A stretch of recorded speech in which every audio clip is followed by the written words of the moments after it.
हरे कृष्ण। सत्यम परम धीमहि। श्रीमद् भगवद गीता एक मार्गदर्शक। भगवान श्री कृष्ण ने अर्जुन को अगले अध्याय में आएगी ये बात कही है कि ये सृष्टि में सब कुछ मेरी इच्छा से होता है। बात सही है। यह अनुभव अध्यात्म मार्ग के करीब करीब सभी लोगों को यह अनुभव आता है कि वास्तव में भगवान की इच्छा के बगैर एक पत्ता भी नहीं हिलता। अब ये जो गीता के बारे में जो वीडियो में बना रही हूँ या जो बातें मैं कह रही हूँ गीता के श्लोक के माध्यम से, तो पिछले कई दिनों से मेरे सोचने के बाद भी मैं ये तीसरे अध्याय को शुरुआत नहीं कर पाई और आज प्रभु कृपा हो गई और आज फिर से वीडियो बना रही हूँ और आज तृतीय अध्याय हम शुरू करेंगे, भगवद गीता का तीसरा अध्याय। और इस तीसरे अध्याय से हमें वह बात पता चलेगी जो अर्जुन के मन में बार बार विचार आ रहे थे और फाइनली आखिरकार अर्जुन ने उन विचारों को भगवान श्री कृष्ण के सामने रखा। भगवान श्री कृष्ण ने जो गीता के शुरू से पिछले 2 अध्यायों में अर्जुन को कई तरह से समझाया, सांख्य योग के बारे में समझाया, सांख्य योग के मार्ग से समझाया, बुद्धि योग के मार्ग से समझाया, इंद्रिय निग्रह कैसे किया जाए उसके माध्यम से समझाया, निष्काम कर्म कैसे करना उसके माध्यम से समझाया, और निष्काम कर्म योग मतलब निष्काम कर्म और उस कर्म को योग कैसे बनाना वो भी बताया, विभिन्न मार्ग से समझाया। परंतु इतना समझाने के बाद अर्जुन अभी भी युद्ध के लिए तैयार नहीं हुए, अपितु उनके दिमाग में, उनके मन में प्रश्न आने लगे। और ये तीसरे अध्याय में अर्जुन ने भगवान श्री कृष्ण को जो प्रश्न पूछा है वही आज हम जानेंगे। जायसी चेत कर्मण्यस्ते मता बुद्धिर्जनार्दन तत्किं कर्मणे घोरे मां वियो जयसि केशव। व्यामिश्रेणेव वाक्येन बुद्धिं मोहयसीव मे तदेकं वद निश्चित्य येन श्रेयो हमाप्नुयाम्। अर्जुन कह रहे हैं, अब यहाँ पर अर्जुन ने श्री कृष्ण को जनार्दन नाम से संबोधित किया। आप इस बात को ध्यान से, अब जब भी आप गीता का अध्ययन करेंगे तो आप ये बात निश्चित आपके ध्यान में आएगी कि अर्जुन ने भगवान श्री कृष्ण को जब जब जिन नामों से संबोधित किया है उसके पीछे कुछ न कुछ कारण था। उसी तरह भगवान श्री कृष्ण ने भी अर्जुन को अलग अलग नामों से जब संबोधित किया है उसके पीछे भी कुछ कारण था। जैसे हमेशा वो केशव कहते हैं, आज उन्होंने जनार्दन कहा है। जनार्दन, उस समय जनार्दन का नाम लिया जाता है जब हम किसी को श्रद्धापूर्वक कुछ अर्पण करते हैं। तो अर्जुन कह रहे हैं कि हे जनार्दन, यदि आपको कर्म की अपेक्षा ज्ञान श्रेष्ठ है तो फिर मुझे भयंकर कर्म में क्यों लगा रहे हैं। बहुत ही मासूम सा प्रश्न है अर्जुन का। जैसे हम किसी बालक को कोई काम कहते हैं कि भाई आज तुम ये काम करो, फिर थोड़ी देर बाद हम कहते हैं कि नहीं आज ये करो या इस तरह से करो, इस तरह से करो, तो बच्चा कंफ्यूज हो जाता है, उसके समझ में नहीं आता कि उसको आखिर करना क्या है। क्योंकि एक तरफ हम कहते हैं ऐसा करो, एक तरफ कहते हैं वैसा करो। तो ये बच्चों की तरह अर्जुन की स्थिति हो गई है और वो बिल्कुल एक मासूम बच्चे की तरह कृष्ण को पूछ रहे हैं कि आपको कर्म की अपेक्षा ज्ञान श्रेष्ठ है, ऐसा आप कह रहे हैं, तो फिर मुझे कर्म करने के लिए क्यों कहते हैं? फिर ज्ञान ही कहिए और मैं ज्ञान मार्ग से ही चलूँ आगे। फिर आगे ये भी कहते हैं कि आप मेरी बुद्धि को मोह या शिव में, आप जो कह रहे हैं हे जनार्दन, आप जो बात बता रहे हैं उससे मुझे मोह हो रहा है, मतलब मेरी बुद्धि इस तरह से मोहित हो रही है कि मैं कुछ समझ नहीं पा रहा हूँ। तो अब जिसमें मेरा कल्याण हो, अब यहाँ पर जो क्या कहा है, निश्चित ये न श्रेयो हमा म्युना, जिस तरह से आप वैसी ही बात कहें जिसमें मेरा कल्याण हो। अब देखिए, इतना पूछ रहे हैं लेकिन फिर भी उन्हें इतना विश्वास है कि श्री कृष्ण जो कहेंगे, जो करने को कहेंगे, उसमें हमारा हित ही होगा। इसलिए उनके दिमाग में जो प्रश्न आया है वो पूछ रहे हैं। लेकिन प्रश्न पूछने के बाद में उन्होंने क्या कहा कि जिसमें मेरा कल्याण हो वो आप कहिए। मतलब आखिर में उन्होंने उन्हीं पर कह दिया कि आप कहिए मैं क्या करूं, ज्ञान मार्ग से करूं, कर्म मार्ग से करूं या क्या करूं।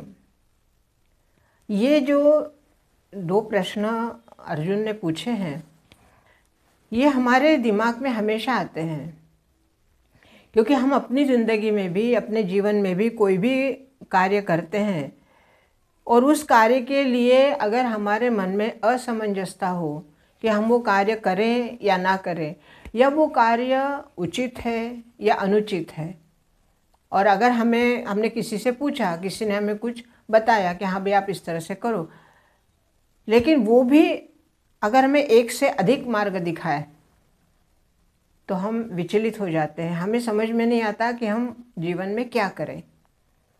अगर मान लो हमें किसी ने ज्ञान की बात कही कि भाई आप इस तरह से कार्य करिए तो आप सफल होंगे, तो ये जीवन में जो घटनाएं हमारे घटती हैं हमेशा,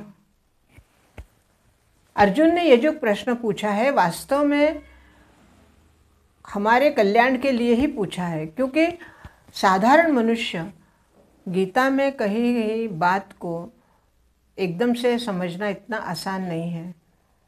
और ये बात अर्जुन ने इसीलिए पूछी है कि इस बात को भगवान श्री कृष्ण और भी ज़्यादा विस्तार से कहेंगे तो आगे भविष्य में जो भी इस गीता के उपदेशों को अपने जीवन में लाएंगे या अपने जीवन में अमल करेंगे तो उन्हें कठिनाई ना हो। जब जब अर्जुन को किसी भी बात के लिए शंका मन में आई है तो प्रत्येक शंका का निवारण करने के लिए उन्होंने श्री कृष्ण से मदद ली है, या श्री कृष्ण को अपनी समस्या कही है कि मेरे जीवन में ये समस्या है, अब मैं इसका निवारण कैसे करूं। और भगवान श्री कृष्ण की एक बात शुरू से हम देखते आ रहे हैं, जब से हमने, जैसे हम भागवत में भी हम कई बार देखते हैं, जो पढ़ते हैं तो पता चलता है कि बहुत ही जब आवश्यक होता है, मतलब अब उस ऐसी आवश्यकता जो भगवान को अपना शस्त्र उठाए बगैर काम नहीं चलेगा, तब तक वो कभी भी शस्त्र नहीं उठाते। सामने वाले को, चाहे वो शत्रु हो, चाहे उनका भक्त हो, या कोई उन्हें कुछ, जैसे उनके जीवन में जो हम शुरू से देखते हैं कि कई सारे राक्षस आए थे, या राक्षस मतलब जो एक तरह से वो सब, अगर हम और भी गहराई से देखेंगे तो अघासुर, वृत्रासुर, ये सब क्या है, इनके और भी अनेक ऐसे राक्षसों के आगे नाम मैं बताऊंगी। तो ये सब एक एग्जाम्पल के तौर पे कि वृत्रासुर है या अघासुर है, ये वास्तव में वृत्तियां हैं हमारी। ये हमारी वृत्तियां ही हैं जो जब बहुत ज़्यादा उस वृत्ति का हमारे मन पर प्रभाव हो जाता है तो व्यक्ति उस वस्तु को या उस जिस काम की वृत्ति हमारे मन में जागृत हो गई है उस वस्तु को पाने के लिए व्यक्ति विचलित हो जाता है, उसके अधीन हो जाता है। तो जैसे जैसे व्यक्ति का मन उस वृत्ति में अधीन हो जाएगा तो वो धीरे धीरे उसकी प्रवृत्ति जो है वो राक्षसों जैसी होने लगेगी।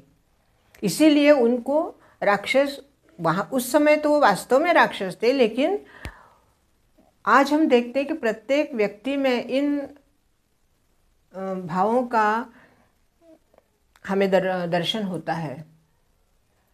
अघासुर, बहुत ज़्यादा खाने वाला, बहुत ज़्यादा लेने वाला, जिसकी जो कभी अघाता ही नहीं है, अतृप्त।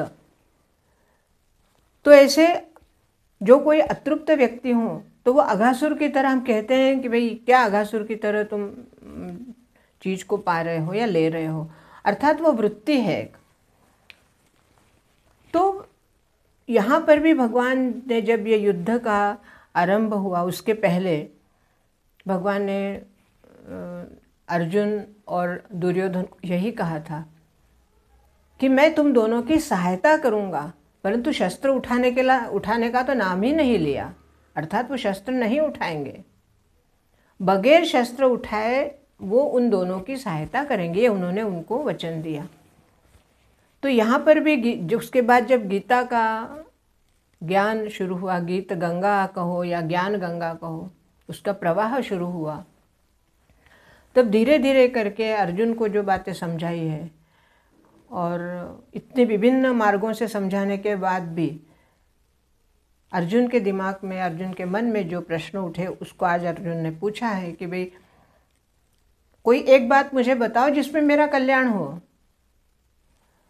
तो अर्जुन ने ये जो बातें हम मानवों के लिए, क्योंकि अर्जुन ना तो अर्जुन मानव है, मानव रूप में है, परंतु श्री कृष्ण ने भी उनको ये कहा है कि तुम साधारण मानव नहीं हो, तुम नर हो और मैं नारायण हूँ, अर्थात ये दोनों नर नारायण का ही अवतार हैं।